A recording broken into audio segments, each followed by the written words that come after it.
että hei, mittamiehetkään silmiään uskoneet ei. Onpas outoa sakkia jäällä, kun ne turskaakin saalistaa täällä.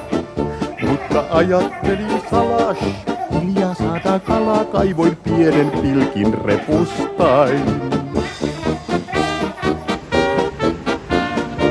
Ahai! Heti nappasi, tunsin nyt suuren mä saan. Täytyi aukkoa ryhtyä laajentamaan.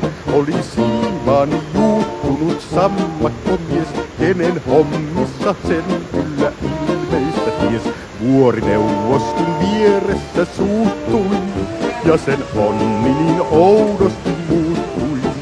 Mutta ajattelin salaa olla, saadaan kalaa, kaivoin termospullon repustain.